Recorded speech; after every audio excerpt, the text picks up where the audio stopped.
Hello, and welcome to Friends for Life, a podcast of the Lutheran Church Missouri Synod's national mission. We're here to come alongside you as we journey through life under the cross. What does it look like to care for our neighbors in body and soul? How do we tend to our own body and soul? How can we speak up for life? And finally, how do we share the faith with the next generation? Join us as we have these conversations and learn together. We hope you'll stick around and be our friends for life. Thanks so much for joining us. I'm your host, Steph Nuggebauer. Here with my guests, Pastor Krenz and Amanda Douglas. We'll be talking about the need for the church to care not only for these children in the foster care system, but also to care for their biological parents. Pastor and Amanda, welcome. Would you please introduce yourselves to our listeners? Yeah, I'm Pastor Krenz. I'm happy to be here today. I'm serve at St. Paul's Lutheran in Columbia, Illinois, which is right across from St. Louis. So we're basically almost a suburb of St. Louis. I've been here a little over 6 years. I've been in the ministry about 30 years. And I'm very excited to be part of this particular ministry. Amanda Douglas came to me, and she'll clarify the exact dates, I think 3 or 4 years ago, concerning this possibility. And I'm happy to be part of it. My wife, Lisa, works for Concordia Publishing House, and I have 2 children myself. They're grown. One lives in Hickory, North Carolina, and the other lives in the Denver area, Colorado, Lone Tree, Colorado. So very, very excited about this ministry and excited to work with Amanda and others who are part of this. My name is Amanda Douglas, and I am a mother of 7, a wife to my husband, and I am the founder and president of Eve's Restoration Ministries. And I grew up in St. Louis and moved to Illinois about 4 years ago, right near the church in East Carondelet, Illinois. And I'm really excited about the progress we've made so far and where we're going with this ministry. And it's just been a really exciting experience. Wonderful. Well, I can't wait to get into the vision for Eve's Restoration Home. But first, I wanted to hopefully lay the groundwork, the foundation for why Christians should be invested in caring for these families, caring for these children in the foster care system. Pastor, maybe you could help us out in answering the question of how is foster care specifically a life issue? We often deal with life issues, which is a range and span of issues on our podcast, Friends for Life. And I'd like to know specifically how this falls into that kind of category. Yeah, so life issues are about caring for our neighbor, and especially we are called to care for the least among us. And with the family as the foundation of virtually everything in life, if you want to deal with the issues at hand in our society, one of the best things we can do is raise our families and raise them in a safe and good environment. In the foster care system, a lot of these children are going to continue to go out and whether they're be reunited with their parents. And we just want to make that as good as possible. A lot of times the way this is a life issue, and this came up at one of our board meetings recently, it's specifically to women who feel like when they have children and maybe they have another pregnancy and they're in the foster care system, they don't feel like they have choices. Their choice feels like the one choice is to have an abortion or have this for their child. And it really came home to me in talking to an individual saying that part of this is giving them hope that there's a possibility that we can walk with them to get their own children back. And if they have another child, to bring that child into the world. So I do think it gets at the very core of this. And it also gets at the core of serving our neighbor and foundational for creating a good society that we all want to be part of. So we've talked about this in other podcast episodes, but the goal ultimately of the foster care system is reunification, so reuniting children with their biological parents. How does Christian involvement in this system and then in this end goal relate to our Christian understanding of God's plan for the family? I see it as God's ultimate plan for the family in a perfect world would be one father and one mother coming together to create life in a nurturing, godly environment. But unfortunately, since our fall into sin, that doesn't happen all the time. But Paul says in a lot of his letters that we're adopted as sons through Christ. and uses a lot of restoration language. And just as foster care restores families together through reunification or also through adoption, like when I think of foster care, I think of the gospel and the connections that it makes to families and to Christ. Yeah, I think helping women with the understanding of vocation. Part of this is our Lutheran theology, and we'll probably get into this later, that helping them with the purpose of this environment is to help them in mind, body, and soul. And if they can get figured out in terms of helping them with understanding every aspect of their life and vocation, I think that can be very helpful in their moving forward with this and seeing their daily life. And one of the very intriguing things in this whole process has been Amanda's experience working in environments that had more of a prosperity theology. And that theology, she felt, and I know she can explain better than me, but it was very compelling for me, was not helpful.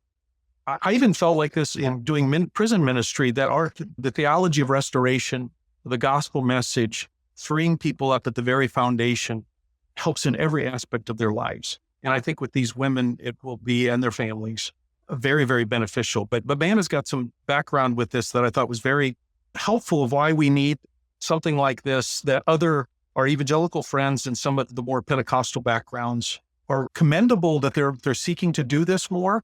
But within our framework, our settings, our Lutheran settings, not as much. And we kept asking ourselves the question, well, why not? Why not? We were looking for it. And if this is the starting point to help bring this about, we think we have something to offer here. Yeah, in terms of the homes that I had worked in the past for addiction and depression and eating disorders and things like that, having this false gospel intertwined in with their care was very concerning for me. And so that was when I had started researching different organizations in the LCMS and kind of asking around, like, do we have any program for women or men or anything like this? And I didn't really find much of an answer. So when we went through this process, Pastor Krenz and I, of just researching, just in general, this topic of this need in our community, we had stumbled upon the foster care community and how these mothers just had not as much care or thought as other populations. And so really going with that and realizing that, me being a mother myself, that we could help these women and tell them the true gospel and help reunite families. And that was kind of where that started. Explain to me and our listeners what you mean by coming from, a place of prosperity, gospel, and caring for these women, and then the Lutheran theology, how that changes the way that you serve these women. So in the homes, I really love to talk individually with each of the women, kind of after we do Bible study or after classes or things like that. And the same pattern that I heard was just like this burden of them telling them that they're free in Christ now, and them saying that they believe in Jesus, but they did all of these things wrong, and they just feel like this burden on their conscience and all this pressure that they need to do the right thing for God so that He'll bless them and keep them on the right path.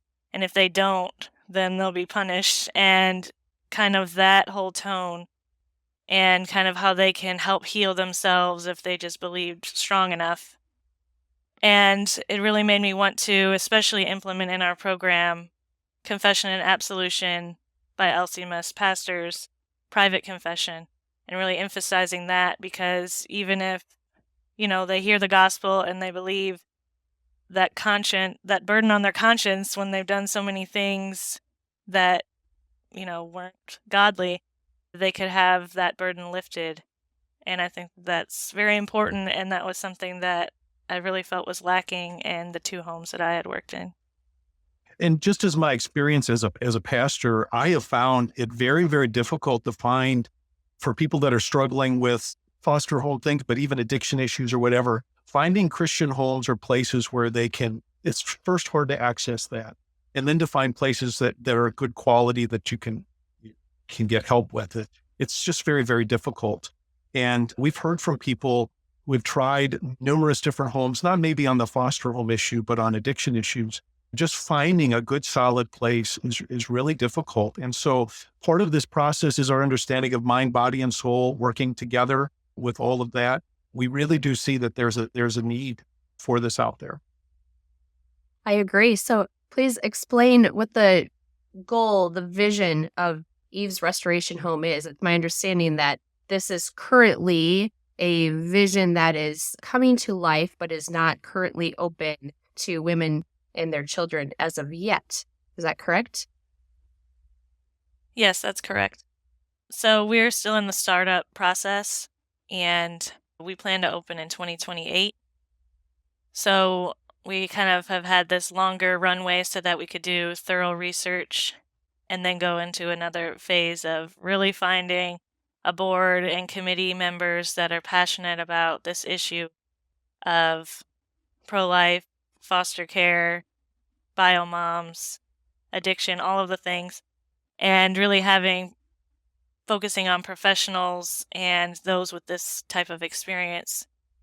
And then from there, really building awareness of the need and building awareness of the organization so that when we do open, it's a big endeavor and we'll really need those monthly supporters and the yearly supporters. But definitely in our research, we talked to a lot of different CEOs, and the thing that kept coming up was really emphasizing monthly donors. And in the beginning right now, a lot of people are excited, but if you're trying to run a home and have staff and food expenses and electric bills and all those things, 5 years from now, if you're running dry on money, that can really be a problem. So really building that donor base. And I've been asked by someone, like, if somebody just gave $2 million today, would you open immediately? And I said, no, I don't think so, because that money could run out and you really need that steady flow so that we really have a structured program and can keep it going, and be able to serve as many women as we can.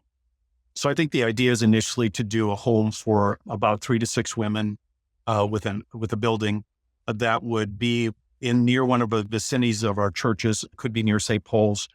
And then there would be a staff that would be part of it. And maybe Amanda, you can speak more specifically to that staff. I think the whole process here is the long-term approach. There's no easy fix for any of these problems in these situations. But I think that the persistence, the long-term and planning, doing it the right way. And then once we get the home started, not only helping the women and the families at the home, but also follow up afterwards.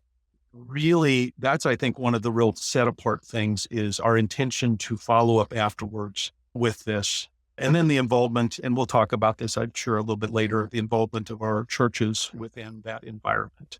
So just adding a few things to what Amanda said. Thanks. So if I can, let's back up a little bit. We have had episodes that kind of explain how families enter the foster care system, how children are temporarily removed from their parents, and the goal being to reunite them after their parents have met certain criteria or goals set for them by the court. But help me understand, we have 3 to 6 potentially moms whose children have been removed from them to be placed in the foster care system, or do they come into this home with their children? How did they get to enter your home? Yes, so our plan is to have mothers who their children are in foster care, so there wouldn't be any children in the home, so that we can really help them with their issues, because on a lot of their goals and checklists, they may have like a rehab program and that they have to attend. So our plan is to have the program be between 3 and 12 months, depending on their needs. And if they have to go to a rehab program for, 3 months, why not be something tailored to their needs and helping them get through their checklists and make goals for their life and figure out from there. And if they need a little extra care in finding housing and jobs, then they would stay for 12 months.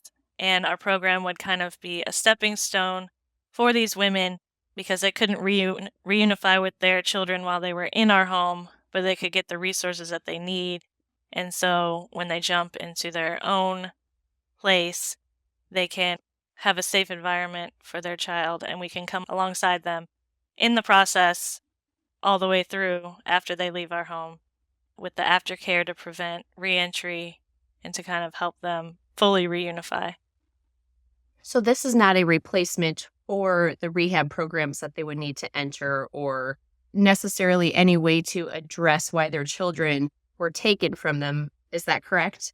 So we're still working on program details, but the programs that I worked in were similar to kind of like what we would set up. So if we get to partner with the courts and they say that they can come to our program and that would be part of their checklist, then that would be a goal of ours to do so that it's helping them with their checklist while they're in our home and in our care. And so it would be an environment after their detox because these are kind of like transitional homes to break habits.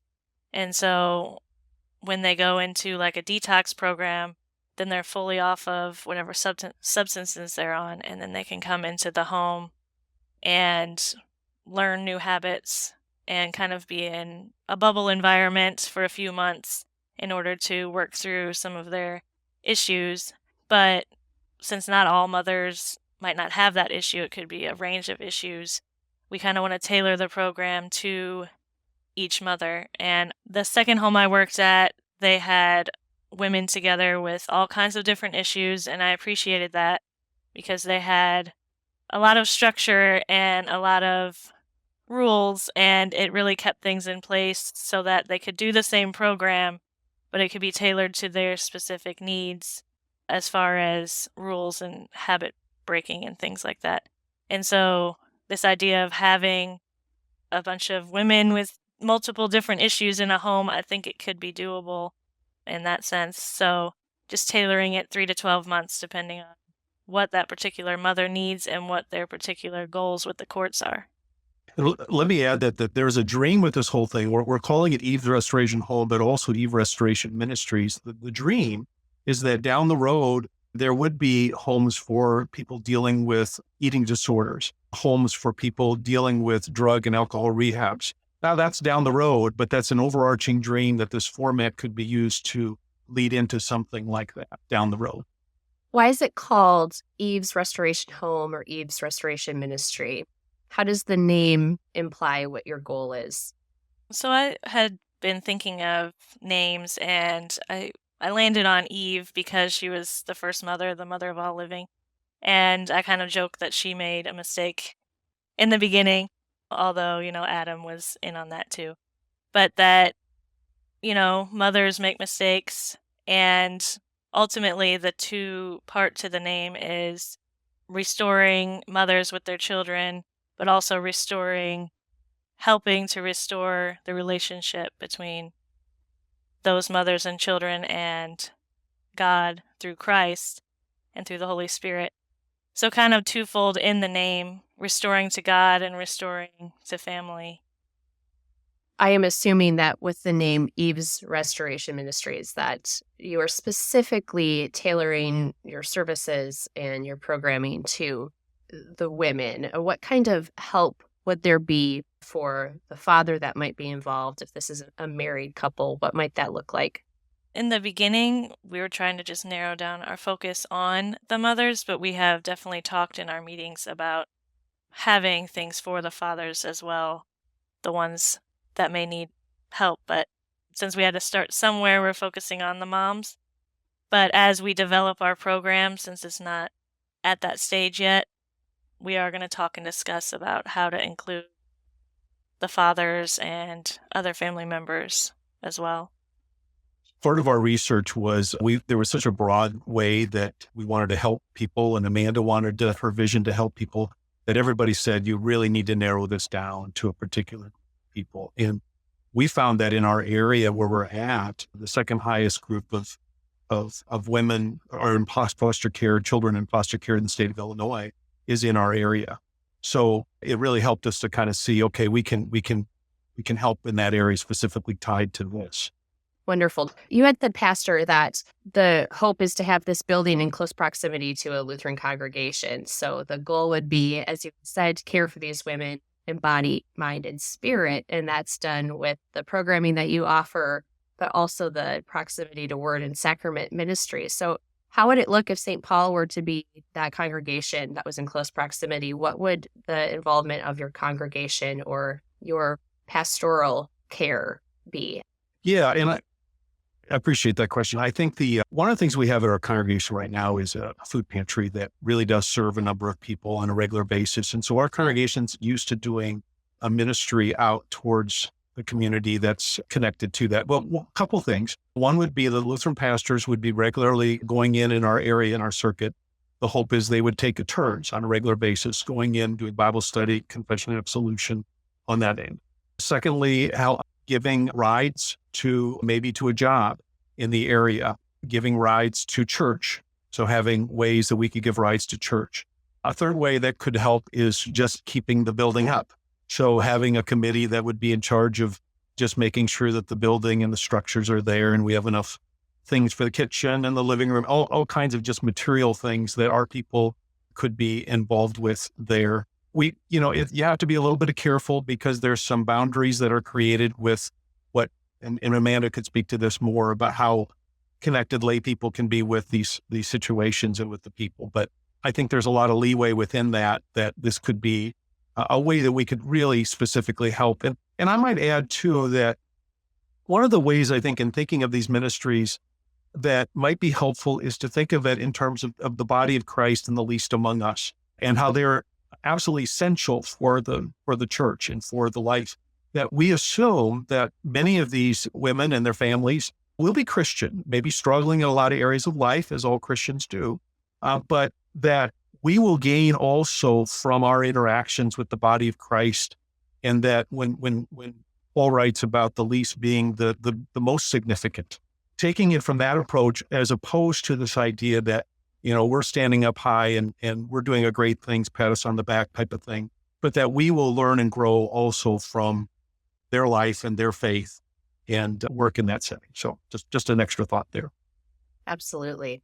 My final question is when thinking about foster care and the foster care system, we've talked in other episodes how children are often the main focus of the foster care system and how it's structured. How is Eve's Restoration Home or Eve's Restoration Ministries a bit different in that it shows compassion and care specifically for these moms? Yes, because we're going for the angle of the mother, we're focusing on the main point of foster care initially is reunification and emphasizing that we really do want to have reunification into safe families, that we will create an environment for these women so that they can thrive and have their children back. And also how we just discovered that there's a limited amount of resources for biological families.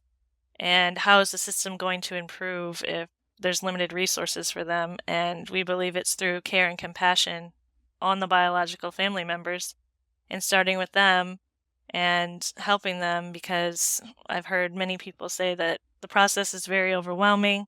Caseworkers are very swamped. So it's kind of like your children are taken, and then here's a list of the things you need to do and go do them.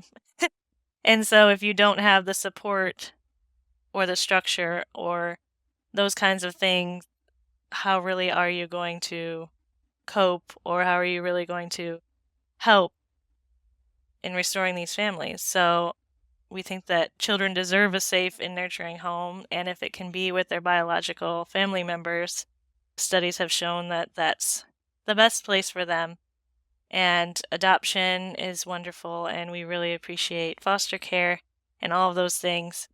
But until I went through this process of research, I never really thought about the mothers because I hadn't really heard much about it, because I've donated to foster affiliate organizations and just heard about foster care and foster children and foster parents and all that. And then not until this process, I thought, where did the children come from? Like, I never really thought about that. And then once you really dig into it, it's like, wow, they really need some help here.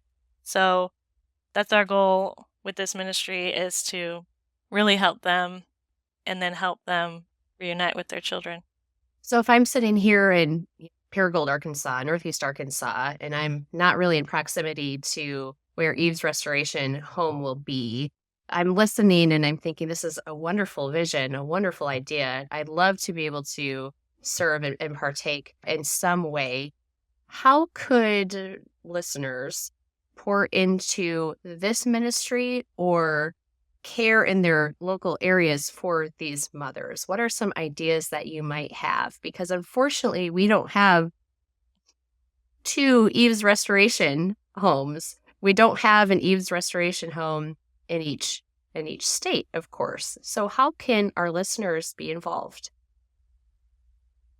Yeah, so our board has been brainstorming a lot of different ideas for how people can be involved. But of course, through prayer and then monthly support and really building awareness. And the more that we get the word out there about it, the more funding we can get in the future and the more it can expand. And so we've also thought about different ways that different groups could probably get involved as we get closer to opening. But as far as now, we have on our website, we have ways to sign up for our contact lists and be updated on our ministry and those kinds of things. So at this point, since we're still a startup, funding is a big thing, and prayer and just awareness and getting the word out is the best way to help now. But there'll definitely be a lot of ways in the future. I think if people don't want to give it specifically to this organization or it seems so far away, and I do think one thing we want to do is make sure that it's for people. It may not just be people in the metro area, St. Louis area and so forth. It might be from all over. That's the kind of sense. But, part of it is just an awareness of this is a system that's just overwhelmed. It's swamped. And, we haven't talked about this much, Amanda, but I'm sure if there are ways to help within your communities of just being aware. There's all these groups of people that we just don't see because we don't encounter them on a daily basis. I was absolutely stunned at how many in our little area are in foster care and dealing with this situation for both mothers and children. And so if this can cause an awareness in your own community of how prominent this is and how overwhelmed some of the people in this industry are, not industry, a better term than that, but how overwhelmed they are in working in social work for them. And there's got to be places of way we can help on individually for these families. So if it brings that awareness and it helps you serve your neighbor where you're at, God bless you. Thank you. So how can our listeners follow along on this journey with you as you start up Eve's Restoration? Where can they find more information? So we have a website, evesrestorationministries.org. And we also have a Facebook page by the same name and an Instagram, Eve's Restoration Home, and a YouTube. So, yeah. So we're just really trying to get our name out there at this point. So lots of different avenues to get information. I think you can sign up for a newsletter. We try to send out a newsletter 4 times a year, and we can get that information. We're still looking for names to have that on. And so we try to keep people informed. Setting out a prayer, is that once a month? Do we do that, Amanda? Or Yeah, that's each season. So we just sent out our spring prayer list. I just wanted to share our mission statement as well. So it's to provide parenting resources and Christ-centered spiritual care in a residential setting to mothers whose children are currently in foster care, empowering them to rebuild and reunite their families. So really emphasizing that rebuilding and reuniting of their families and empowering them to do that is really what we want to emphasize. It's beautiful. And I'll just say one thing. I think the caring for children in schools obviously tugs at heartstrings for people. Sometimes it's more challenging to care for people who've made mistakes in raising their own families. Why should we help them? We're trying to go into this with eyes wide open that this is a kind of a more challenging type ministry to give to, because the success rate and the results are not as visible as if you're helping children and you start a school or that type of thing. So, but that's all the more reason I think to be of help there. But we know it's a challenge, a big challenge. set before us. But our Lord can work with it, and he's been part of the whole process. So Yes, and I think that sometimes people forget that children grow up, and if they fell through the cracks, unfortunately, as a child, they grow up to be adults, and it's important to try to help them as well. And many people will be surprised with how similar they are to each of us, that, they're just people. They're just mothers, they're just addicts or prison inmates, whoever they are. It's interesting to see how they are very similar to each of us, and that they deserve the same care and compassion as, the baby in the womb or the grandmother with dementia. So, Yes, well, you summarized really the Christian vocation in caring for all neighbors, and the spectrum of life issues are not confined to life in the womb, but we also care for these mothers who are often unseen in the hardships that they face, but also very much needed to receive care and mercy from the church, the local church. Thank you. Thank you so much for being my guests, Pastor and Amanda. It was a pleasure. happy to be here. Thanks for having us. yes, thanks for having us. And thanks to our listeners for tuning in. If you liked what you heard, please leave us a review, and don't forget to click the follow or subscribe button so you don't miss out on upcoming episodes. You can find us on Facebook and Instagram at LCMS Life. And finally, listeners, we want to hear from you. Do you have an idea about a guest you'd like to hear from or a topic you want talked about? Email us at friendsforlife@lcms.org. We want to hear from you about what you want to hear about when it comes to issues of life. Thanks for joining us. Friends for Life is a podcast that discusses the life God has given and the people He has called you to serve, right where you are in God's mission.